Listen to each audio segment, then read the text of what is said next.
అండి welcome back to my channel Sravanthi Narla cooking recipes. ఈరోజు recipe వచ్చేసి పాలకూర పెసరపప్పు వేపుడు ఎలా చేసుకోవాలనేది చూసేద్దాం. ఈ కాంబినేషన్ అనేది చాలా టేస్టీగా సూపర్గా ఉంటుంది. ఈ సమ్మర్లో పెసరపప్పు ఎక్కువగా తినడం వల్ల బాడీకి చాలా మంచిది, చలవదనం. ఆకుకూరల గురించి అయితే చెప్పాల్సిన అవసరం లేదు, చాలా పోషక విలువలు అయితే ఉంటాయి.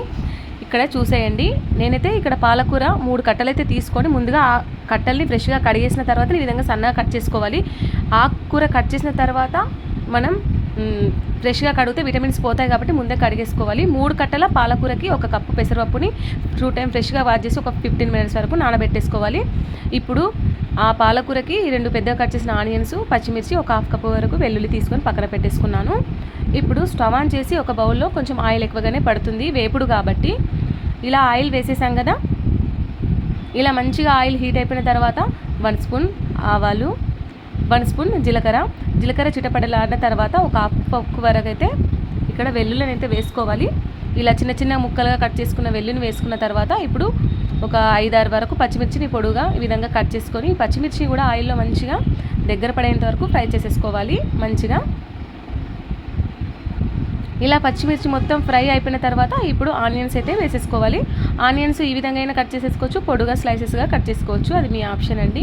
ఈ ఆనియన్స్ కొంచెం ఆయిల్లో మంచిగా దగ్గర పడేంత వరకు అయితే మంచిగా వేగాలి.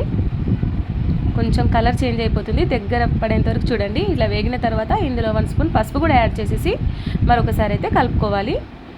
ఈ పాలకూర పెసరపప్పు వేపుడైతే చాలా బాగుంటుంది, మీరు కూడా తప్పకుండా ట్రై చేయండి. ఇప్పుడు ఇవన్నీ దగ్గర పడాయి కదా, ఆల్రెడీ మనం పాలకూరని సపరేట్గా పక్కన తరిగి పెట్టేసుకున్నాం కదా. ఇప్పుడు ఇందులో పాలకూరని అయితే వేసేసుకోవాలి మొత్తం. ఇలా వేసేసుకొని ఒకసారి మనం కింది నుండి పైకి, పై నుండి కిందికి బాగా మిక్స్ అయ్యేంతవరకు అయితే మనం ఆకుకూరని అయితే మంచిగా కలుపుకోవాలి. మంటనైతే లో ఫ్లేమ్లో పెట్టేసి అడగంటకుండా కలుపుతూనే ఉండాలి. ఇలా కలపడం వల్ల ఆకు మొత్తం ఇంకిపోయి వాటర్ అనేది రిలీజ్ అవుతుంది. చూడండి, వాటర్ మొత్తం ఇలా పైకి వచ్చేసినాయి కదా, ఈ వాటర్ పోయేంత వరకు మాత్రం ఆకుకూరని పొడిగా వచ్చేంత వరకు కలుపుతూనే ఉండాలి. మంటను లో ఫ్లేమ్లో పెట్టేసి అయితే.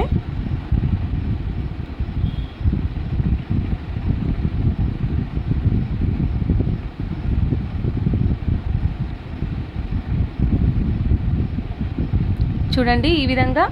ఇప్పుడు ఇలా కొంచెం పొడిగా రాగానే మనం నానబెట్టుకున్న పెసరపప్పును కూడా వేసేసి ఈ పెసరపప్పును కూడా బాగా మిక్స్ అయ్యేంత వరకు అయితే కలుపుకోవాలి.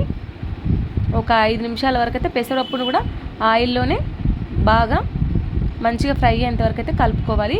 మనం పెసరపప్పు వేయగానే ఒక్కొక్కసారి బౌల్కి అయితే అతుక్కొని పోతుంది కాబట్టి మనం కలుపుతూనే ఉండాలి మధ్య మధ్యలో. డైరెక్ట్గా అయితే పెసరపప్పు వేయగానే సాల్ట్ అయితే వేయకూడదు, పెసరపప్పు పచ్చిది కాబట్టి ఒక 5-10 నిమిషాల వరకు ఆయిల్లో మంచిగా రోస్ట్ అయితే చేసేసుకోవాలి. చూడండి, పెసరపప్పు వేయగానే ఆకుకూర అనేది పొడిగా అయింది, పెసరపప్పు కూడా మంచిగా వేగింది. చూడండి, పొడిగా వచ్చేస్తుంది.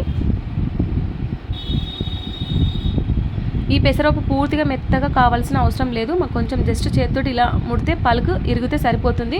మరీ మెత్తగా ఉడికితే వేపుడైతే అంత టేస్ట్గా రాదు కాబట్టి లైట్గా పెసరపప్పు అందులో ఆయిల్లో మంచిగా వేగితే సరిపోతుంది. చూడు, పొడిగా అయింది కదా.